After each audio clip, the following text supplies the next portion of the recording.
sa Cagayan de Oro. That's why dito siya maraming mga nilaro. But when he started to make his rise, of course, pumunta na ng Manila. Ito na. This is a three-pointer.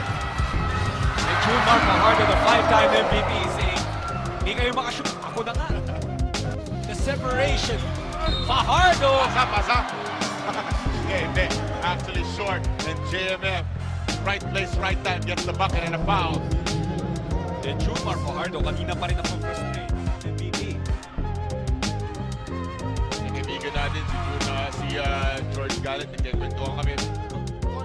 Montgomery on Muberi. Ayan na, Fajardo nagpaparamdam. Simple slip.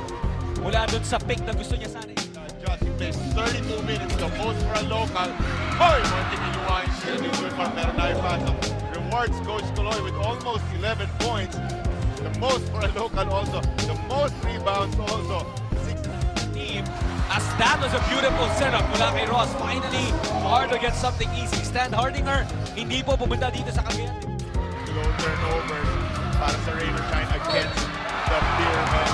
Fajardo, reigning MVP, power underneath.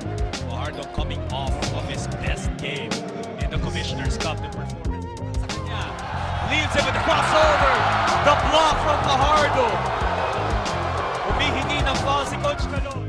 Nagawa pa rin ni Junmar na mag-produce ng 17 points and 13 rebounds. Isn't it?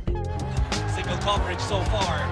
Junmar, the spin, banks it off the glass and in. Norbert Torres tries with all his might. Napangkain ito si Junmar Fajardo, pero easier said than done. The back down, the bank shot.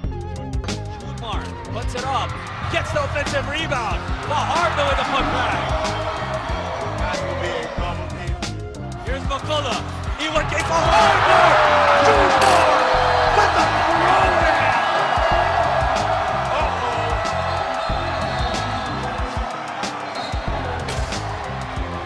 Sarap ang beer.